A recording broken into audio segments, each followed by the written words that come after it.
We are live, sir. So with all your due permission, we are beginning with the session for today. Yes. Yes. Good evening, everyone. This is Batul from IJCP, and I would like to welcome all the viewers who have joined our platform for the better exchange of knowledge that is going to be shared by our renowned speaker for today's session. Well, sir needs no introduction at our platform, but yet it's our pleasure to introduce him.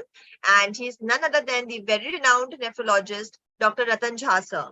Sir is the senior nephrologist and transplant physician at Care Hospital's Outpatient Center, Banjara Hills, Hyderabad. With sir's wonderful input and with sir's wonderful insights, we'll be talking about the topic for today, which is management of diabetic nephropathy. So let's move on to today's topic's description. So the topic describes about the effective management of diabetic nephropathy, a severe complication of diabetes affecting the kidneys, is paramount for preventing kidney damage and related complications.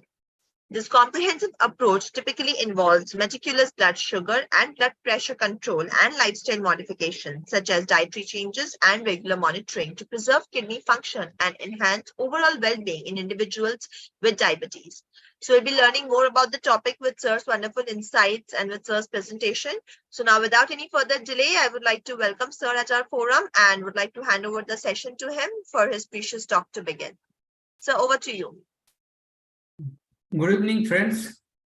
Today I am going to talk on a very common disease that as a nephrologist we see quite often, a diabetic kidney disease, which is a new name for a diabetic nephropathy the old time, because the DKD covers diabetic nephropathy and a similar kind of chronic kidney disease with associated diabetes, which is many times difficult to distinguish from the histological changes that we commonly know in a diabetic nephropathy, which is a nodular lesion that is shown in the slide, which is a classical Camilleri-Wilson's disease or diabetic glomerulosclerosis.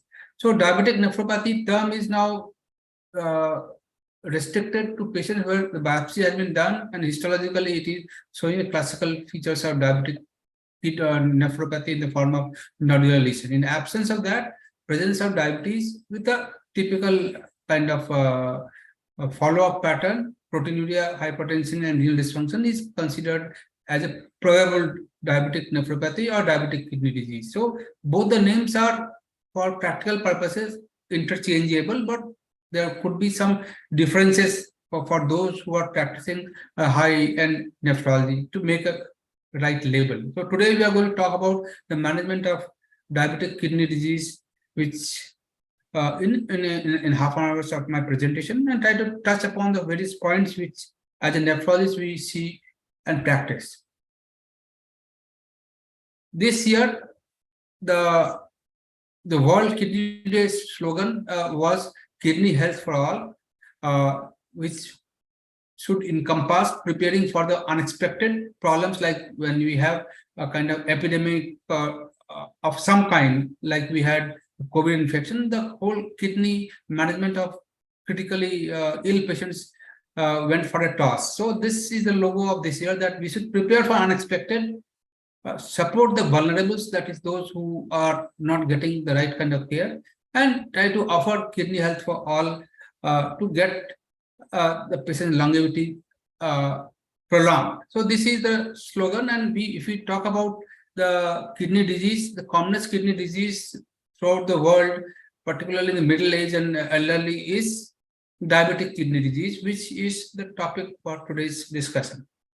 So my talk is going to talk about how common is this problem of diabetic kidney disease, what are the outcomes, and what are the residual risks despite the management, which kind of GFR formula we usually use to categorize the patient, what are the holistic concepts of diabetic kidney disease, what are the pillars of pharmacotherapy, how the decline in eGFR is not completely obviated, that is the unmet residual risk, what are the guidelines in this context, what are the new drugs on horizon, and and then the conclusion, etc. So these are the areas which is going to be discussed in a short time in the management of diabetic kidney disease.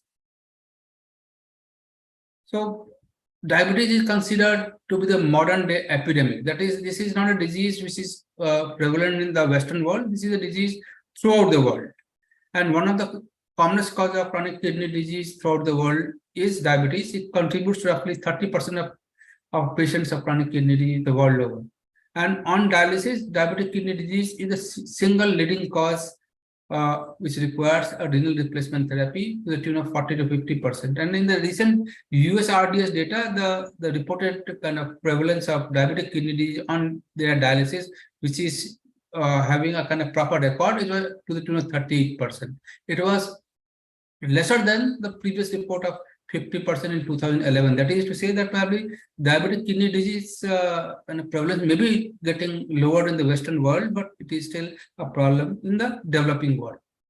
In India, the old reports published the data showed that diabetic kidney is seen in about 31% of patients all over India. And the recent report in 2021 also supported that observation that diabetic kidney disease is the commonest cause of kidney disease. 25% of patients have diabetic kidney disease, followed by other categories. That is to say that diabetic kidney disease or diabetic nephropathy in general is a common cause of renal failure even in India. Why we are talking about diabetic kidney disease is shown in the slide, that the life expectancy of patients who have diabetes with cardiovascular disease or early diabetic kidney disease is lower. A person who has diabetes has a kind of life expectancy lowered by 6 years compared to those who are non-diabetics. Person who is having diabetes with cardiovascular disease, their life expectancy is reduced by 12 years compared to the normal population. And any person who has early diabetic kidney disease, that is a patient who has type 1 diabetes with microalbuminuria, his life expectancy is going to get reduced by 16 years compared to those who have neither diabetes nor a chronic kidney disease. That is to say that this is a disease which is reducing the life expectancy of the patients, and hence it has to be properly targeted at the early stage rather than trying to manage it in the late stage of disease. India has become the largest diabetic capital after China, and we know that the Indian population has also beaten China. So India has the largest population and the second largest diabetic population in the world. And type 2 diabetes as a cause of chronic kidney disease that we talked about has a very high prevalence. 1 in 10 adults are having diabetes, and almost half of the person who are having diabetes have some form of chronic kidney disease as evidenced by a GFR fall or proteinuria. If you look at the worldwide prevalence of diabetes and diabetic kidney disease, the commonest type of diabetes in the world is type 2 diabetes. 95% of population who are having diabetes are type 2, and 5% are having type 1 diabetes. But diabetic kidney disease is common in both the categories of diabetes. It is said that 40% of patients in type 2 diabetes will develop some form of diabetic kidney disease, and roughly 30% of patients with type 1 diabetes will develop a diabetic kidney disease. Whichever be the type of diabetic kidney disease, half of the chronic kidney disease will progress to end-stage renal failure, particularly if it is type 1 diabetes, while 90% of patients will develop no kidney failure, but they will develop heart failure, atherosclerotic disease, cardiovascular disease, or death. So 10% of patients only are reaching the end-stage renal disease, and 90% are dying before that.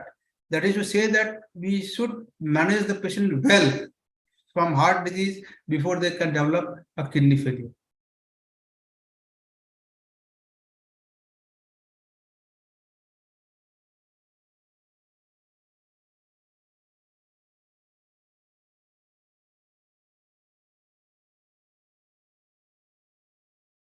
Most of the people who are having diabetes with kidney disease only think about avoiding dialysis, but they have to realize that there are more chances of dying than to reach a dialysis, because only 10% of people will develop an end-stage renal failure requiring dialysis. And people, particularly who are older with diabetes and kidney disease, they are having 13 times more likely to die from heart disease than to progress to ESRD. So we have to not worry about the kidney disease alone, but we have to look at the overall holistic aspect of healthcare to give a good quality life. Therefore, it has been recommended that to make a diagnosis of diabetic kidney disease with CKD, reliably, one has to assess the kidney damage or function as shown in the slide. That early stage of kidney disease is usually asymptomatic, and therefore it will require lab tests for detection. Guideline recommends to evaluate and stage kidney disease based on two parameters. One is calculating the eGFR based on the serum creatinine, age, sex, and the formula, and looking at the albuminuria, which is always factored to creatinine, that is urine ACR, urine albumin creatinine ratio, which is a marker of kidney damage. So we look at two aspects. One is of kidney function based on GFR, and looking at the kidney damage based on the albuminuria. UACR, which is the kind of catchy name as an abbreviated name, and eGFR should be assessed every year in all patients with type 2 diabetes, regardless of treatment.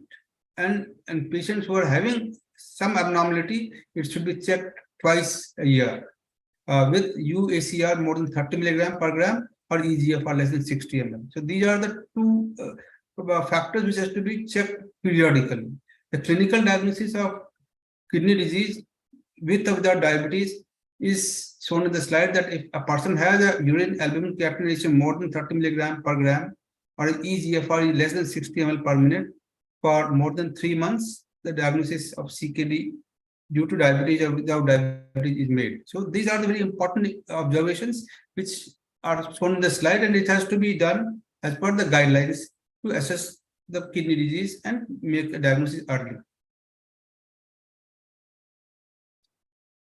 When we are going to give a treatment, we try to look at what are the evidences in the trials. It is said that the drug, whether it's working or not, it is giving a good kind of impact or not, is assessed by certain endpoints, like the kidney failure. That is, the term kidney failure means person going to dialysis, or doubling of serum creatinine, that is equivalent to almost 50%, 7% reduction in GFR.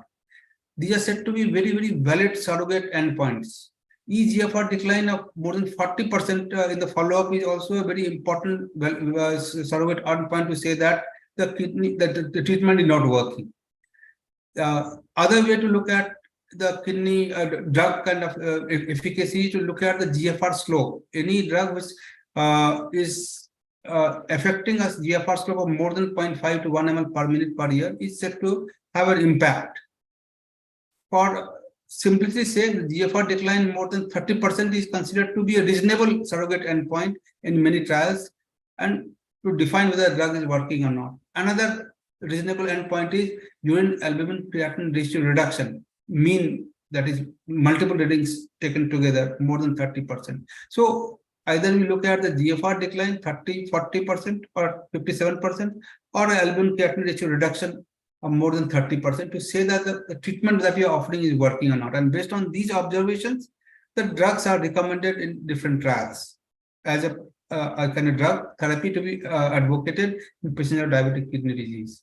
So the diabetic kidney disease is a clinical diagnosis, that is, you do not require a biopsy to do make its diagnosis. 40% of patients will have this kind of problem in a long-term follow-up of type 1 type 2 diabetes. This includes hypertensive nephrosclerosis, which is difficult to distinguish from the diabetic nephropathy, unresolved AKI, or atherosclerotic renovascular disease, which could be a component of diabetic kidney disease. So this DKD encompasses all the things besides the diabetic nephropathy. They are characterized usually by normal size kidney on ultrasound, low eGFR on calculation, and variable degree of proteinuria. Diabetic nephropathy is a histological diagnosis that we talked about with clinical correlates of albuminuria, low GFR, and hypertension. So we classify or characterize DKD as a situation where there is no albuminuria, or a microalbuminuria, or a macroalbuminuria, or a person who has a nephrotic kind of proteinuria with a GFR more than 60 or less than 60. Based on that, we try to categorize the patient and stratify. But if we look at the causes of kidney failure in people who are on dialysis with diabetes, we find that 2/3 of patients will have a classical kind of pattern of diabetic nephropathy, while 1/3 of patients will have something else. it is said that 13% of patients will have ischemic nephropathy, while 27% of patients will have some other form of renal disease coexisting with diabetes, like reflux nephropathy, polycystic kidney disease, glomerulonephritis, etc. So 2/3 of patients with diabetes on dialysis are diabetic nephropathy, and 1/3 are diabetes with non-diabetic kidney disease. So that was about the nomenclature, characterization of a patient of diabetic kidney disease. But the pathogenesis of diabetic kidney disease is simplified in the slide that it has got three kind of pathways: the metabolic pathway, a metabolic factor, hemodynamic pathway, and genetic pathways. So metabolic factors, hemodynamic factors, and genetic factors combine to produce the risk of diabetic kidney disease progression, and hence these are the targets of therapy as shown in the slide. So this metabolic pathway is acted upon through polyol pathway, through the protein glycation, through the diacyl pathway, or glucotoxicity. While the hemodynamic pathways are usually associated with high blood pressure. And the genetic factors are a separate kind of category. We know that many patients who are having diabetes and hypertension, they do not develop kidney disease. Like only 40% of people develop kidney disease. That is to say that there is some genetic factors which make them susceptible, and they are usually picked up by the family history. That if a person's family member is having a diabetic kidney disease, they are also a high risk of kidney disease due to diabetes. In experimental lab, sodium lithium counter transport has been found to be associated with diabetic kidney disease. ACE gene polymorphism, that is a marker of response to the RAS blockade, is also said to be linked to the risk of diabetic kidney disease. So there are many factors, but for all practical purposes, we look at the family history and try to suggest the patient that whether he is at more risk compared to those who are not having family history of kidney disease. The established therapy for diabetic kidney disease, therefore, factors on treating the metabolic factor of hyperglycemia, and there are many drugs which are targeted at that level. The hemodynamic dysregulation, for which we basically try to use the drugs which are antihypertensive drugs like ACE inhibitor, ARBs, though SGLT2 inhibitors, endothelin receptor antagonist, non-steroidal MR is also acting at this level, and inflammatory factors for which many new drugs have come, and one of them is non-steroidal MRAs that we'll discuss. Though other drugs also act at this level. So there are three areas of therapy which are being talked about in our day-to-day practice, which we try to follow. But one should also remember that there is another factor which is now being looked after in the recent reports, that obesity has a kind of very, very deleterious effect on the kidney function in diabetic as well as non-diabetics, because of hormonal impact, because of physical impact, because of structural impact. And it is said that 1 unit rise of BMI from 24 up to 43 is increasing the GFR by 2.5 ml. That is, a hyperfiltration is happening. And whenever the hyperfiltration is happening, it produces a kind of hyperfiltration injury. That is because of afferent vasodilatation and efferent vasoconstriction. So any situation where there is a hyperfiltration, the kidney damage worsens faster. And hence, there are certain drugs which are being targeted in the context of diabetes with weight loss, which may have a beneficial effect in long-term follow-up of diabetic kidney disease patients. So the American Diabetic Association suggests that the pharmacological approach to glycemic targets are based on the risk factors. And one of the risk factors is obesity, that cannot be ignored. And in this context, besides the SGLT2 inhibitor, which is known to have some kind of weight reducing capacity, the GLP-1 receptor analog should also be incorporated in such therapy. And one of the GLP analog which is now available in our country is semaglutide, which can be utilized not only for managing diabetes as well as the cardiac risk, but also the renal risk, which is associated with associated high weight. The evidence-based treatment therefore for patients with diabetic nephropathy is summarized in the slide. These are the evidence-based therapies which is practiced for decades.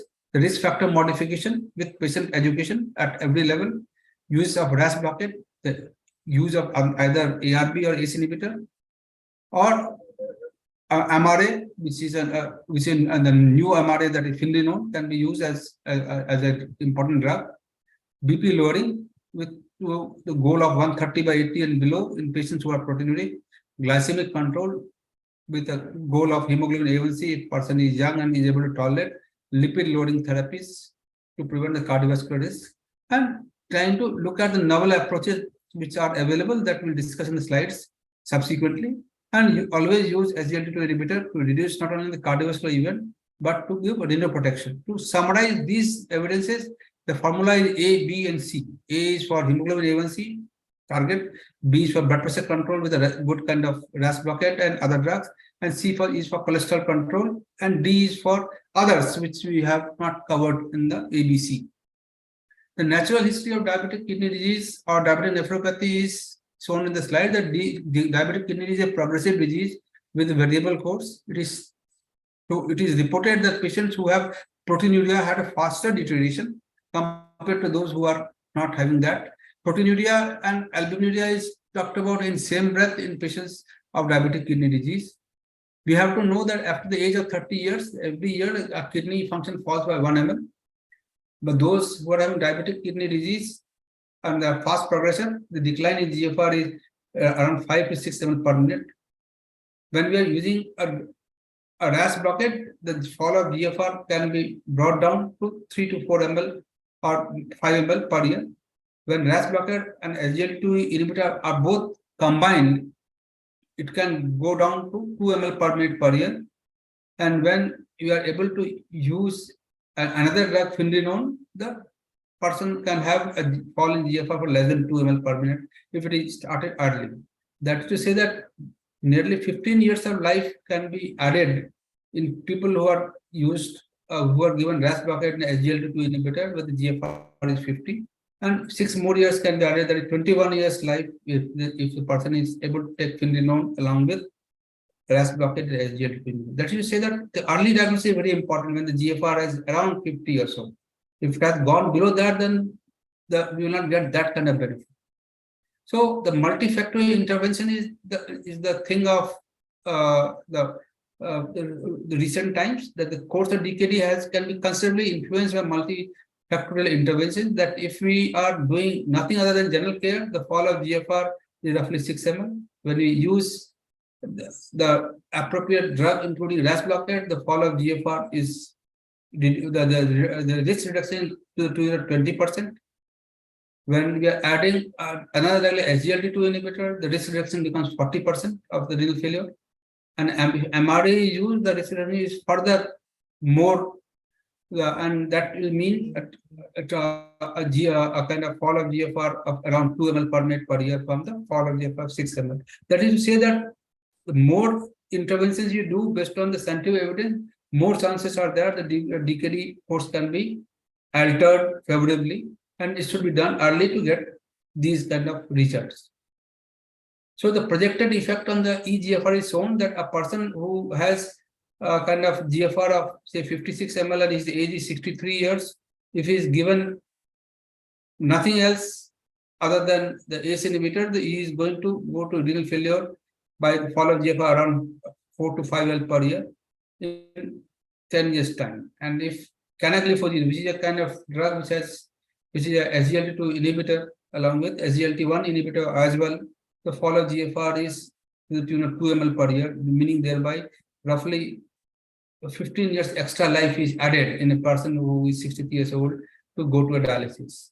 And if we are able to add at this time even the finerenone, if potassium permits, the GFR fall can be postponed by 5 to 6 years more. That is, the patient can manage his whole life without being on dialysis. So the present outlook of DKD management is simple, that we try to use SGLT2 inhibitor, which is acting at the level of afferent arteriole, reduces the kind of vasodilatation.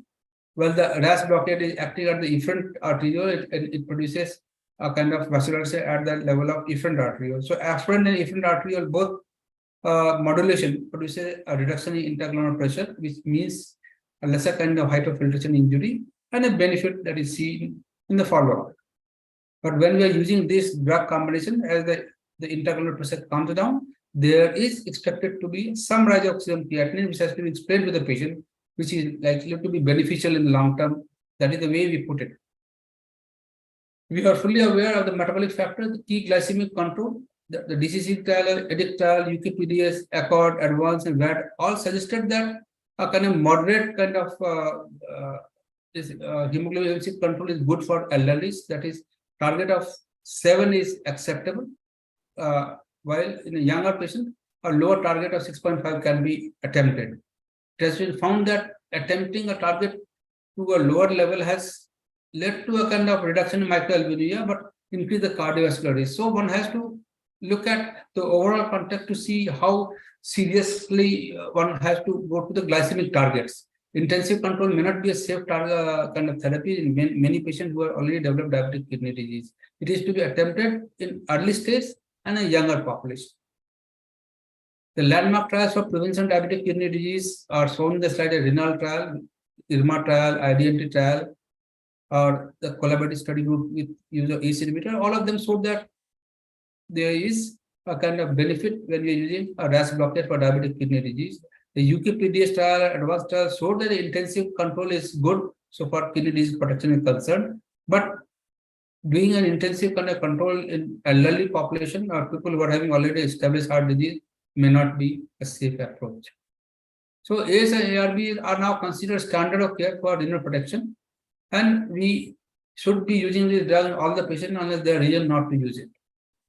Despite the use of RAS blockade, addition of SGLT2 inhibitor, there is still a kind of residual risk. That is, adding RAS and SGLT2, which is acting at afferent arteriole and efferent arteriole, still the whole there's a kind of residual risk of disease progression. That is, it is not becoming zero.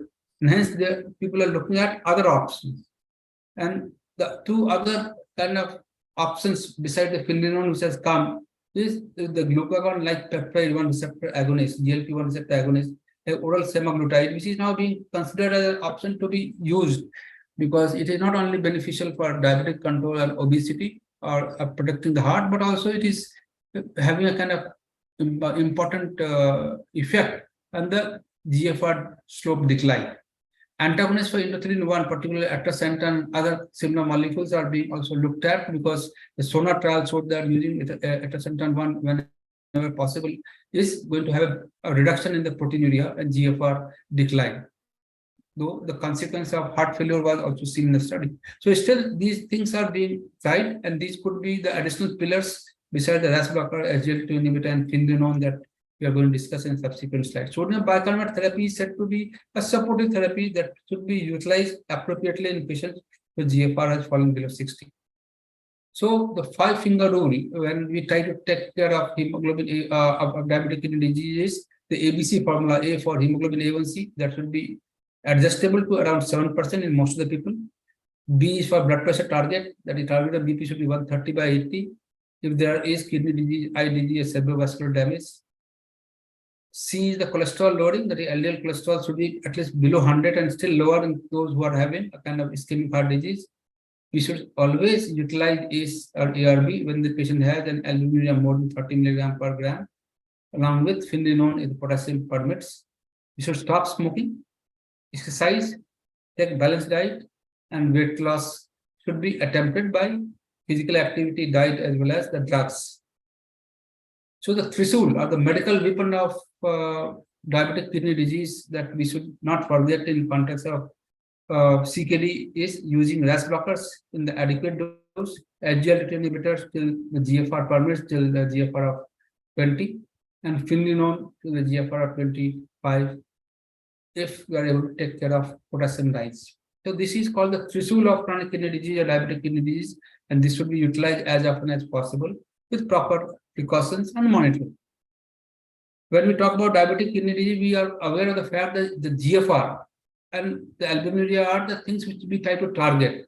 And as the patient's albumin creatinine ratio keeps on increasing, there is an increase in the cardiovascular mortality. And similarly, as the GFR keeps on falling, there is a kind of increase in cardiovascular mortality. And hence, these are two parameters which are advocated to be checked in the follow-up in all patients of diabetic kidney disease or diabetic nephropathy. This is a kind of colorful map, which is called heat map, that to give a kind of visual impression that is what is the risk of to the patient. That is, we show to the patient whether he's in green zone, yellow zone, or orange zone or red zone, to tell them based on the proteinuria, which is categorized as A1, A2, A3, that is below 30, 30 to 300, above 30, that is A1, A2, A3, and GFR based on the GFR as shown in the slide from G1 to G5. We try to say that what is the risk. As the GFR keeps on falling, the risk increases, and as the albumin keeps on increasing, the risk increases. And this is the color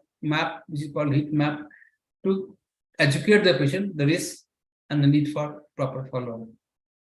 The apps that we use to calculate GFR is now available on smartphones, and this can be downloaded. The current recommendation is to use the CKD-EPI equation 2021 based on the creatinine, but other kind of equation can be utilized as per the need. There is a new drug which has come, the imiglamin, which is a new oral hypoglycemic agent, which is different from the conventional sulfonylurea. It can be used in addition to sulfonylurea in people who are not getting controlled with the oral drug. It inhibits hepatic gluconeogenesis. This drug has got no risk of lactic acidosis, and hence it can be utilized till the GFR of 15, quite contrary to the metformin, which has to be avoided after the follow GFR below 30. It has some curative benefits for the kidney. It is reported. The dose that is to be given is 500 milligrams twice a day with the GFR between 15 to 45. And it can be added to all class of drugs. So this is a new drug which can be utilized for treating patient with diabetic kidney disease for diabetic control. So the KDOQI guideline, which is a kind of kidney disease improving global outcome guideline for all the specialists to practice, is that in a patient of diabetic kidney disease, we have to individualize the management. All patients should have the ABC control, that glycemic control, blood pressure control, and cholesterol control. Most patients will require RAS blockers and SGLT2 inhibitor with finerenone, and some patients may require antiplatelet therapy based on the associated cardiovascular risk or events.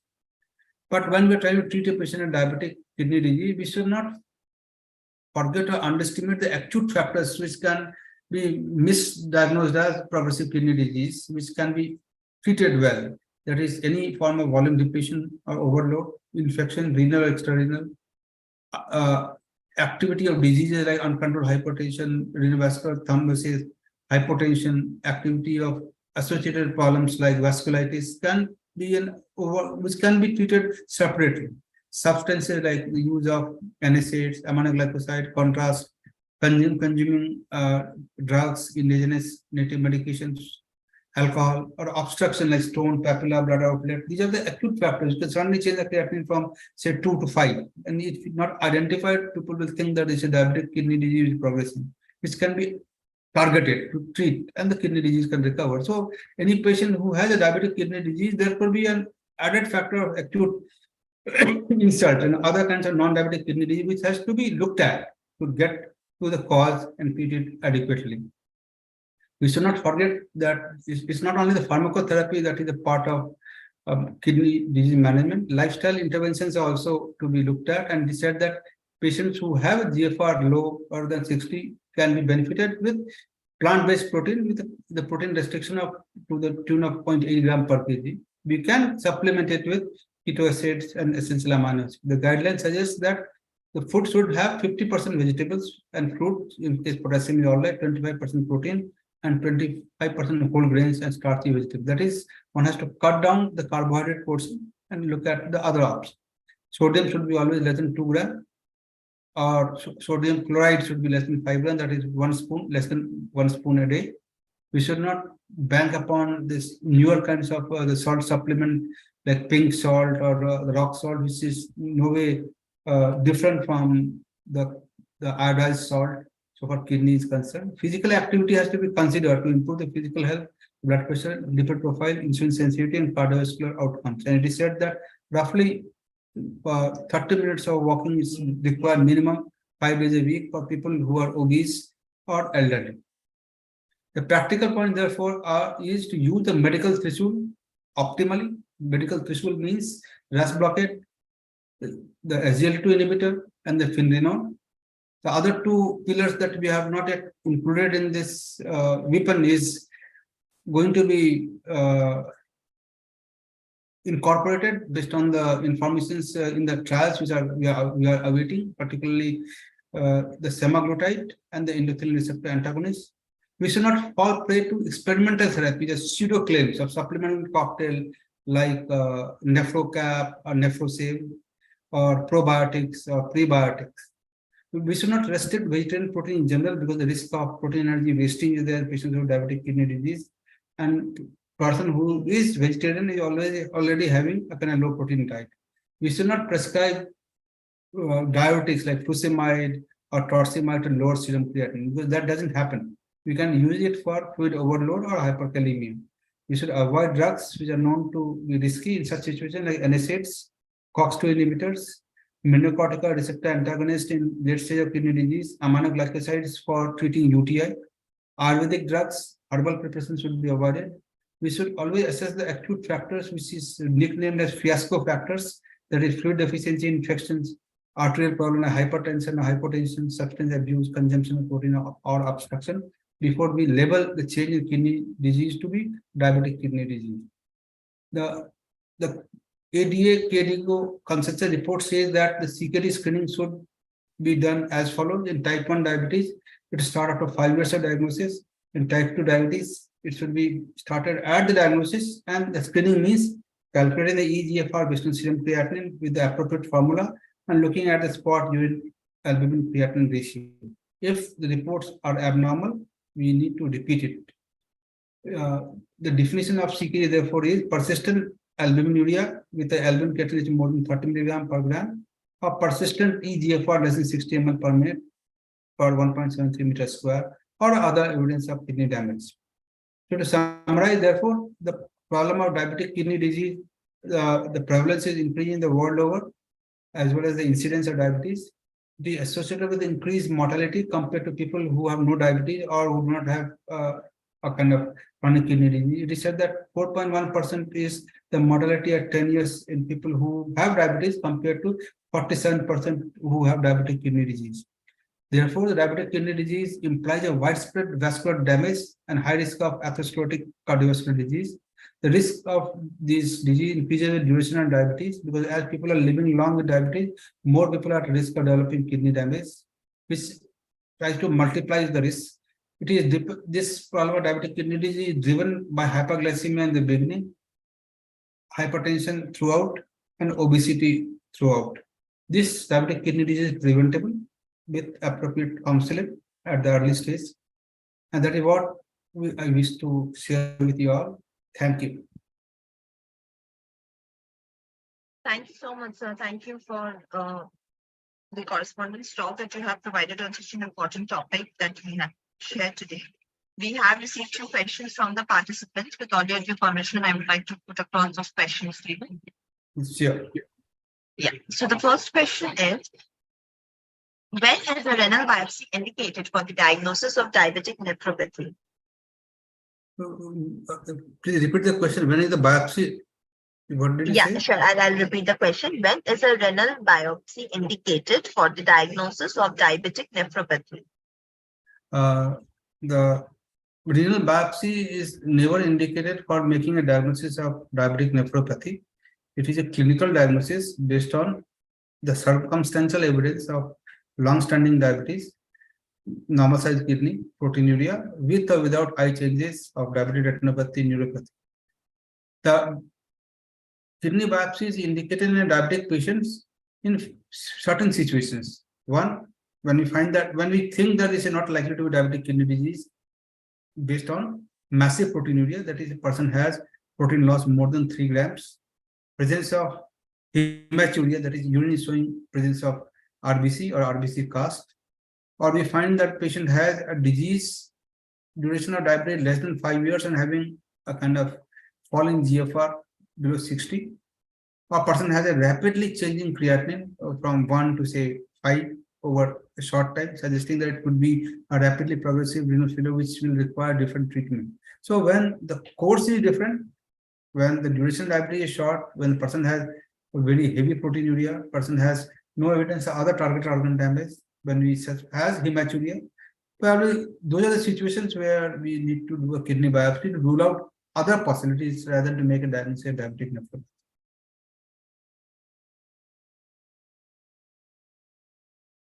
Thank you so much, sir, for answering this question. We will move to the next question that we have received. And the next question is, what is the role of serum folic acid in the etiology of diabetic nephropathy? Serum folic acid. Yes. Folic acid is a kind of vitamin that we give to most of the patients who are having anemia with nutritional in type, and particularly during pregnancy. That is a kind of vitamin B supplement that we give. Folic acid has got practically no role in the causation of diabetic kidney disease. So this is not a important issue in a patient diabetes. If they have a nutritional deficiency, folic acid can be supplemented. Thank you so much, sir. We will take up the next question. And the next question is, which assessment of glomerular filtration rate is most accurate in patients with diabetic nephropathy? And we have a part question to this. The question is, what is the association of remnant cholesterol with diabetic nephropathy? So the GFR in a patient diabetic kidney disease is commonly calculated based on the formula that we talked about, the CKD-EPI equation, that is chronic kidney disease epidemiological equation. That is the equation that has to be used, that is available on the net, which encompasses three things: the age of the patient, the sex of the patient, and the serum creatinine. Based on that, the GFR gets calculated. Though there are many other methods in the research lab to calculate the creatinine, and one of them is to do a kind of radionuclide based GIT study where the GFR gets calculated. There are many other methods. One of them is 24-unit collection for creatinine clearance, but it is not commonly done. The second part of the question, forgotten, what did you say? The cholesterol, you said, etc. So the cholesterol is always a kind of the issue that we try to target in a patient of diabetic kidney disease, and because patients of diabetic kidney disease die more of cardiovascular event than the kidney disease. If they are saved from the heart disease, then only they are at risk of developing kidney disease over time. So cholesterol is always a target to be targeted, and the first cholesterol that we try to target in diabetic kidney disease, LDL cholesterol. Subsequent to that, we try to target the VLDL cholesterol or non-HDL cholesterol. The LDL cholesterol target in general is below 100, and non-HDL cholesterol target is below 130. The drugs which we use to treat the dyslipidemia of diabetic kidney disease is commonly statin group of drugs. Few advocate the use of fibric acid derivatives of fibrates, but combining both the drugs, there is a risk of the muscle injury as well as the rise of serum creatinine, because fibrates interfere with the excretion of serum creatinine. So one has to understand how to use the drug. And the other, we use commonly a drug, the statins in full dose, and if VLDL is high, we try to use seroglitazar, which is a drug which not only takes care of diabetes, but also reduces the VLDL cholesterol without trying to reduce the serum creatinine. Thank you so much, sir, for answering that question.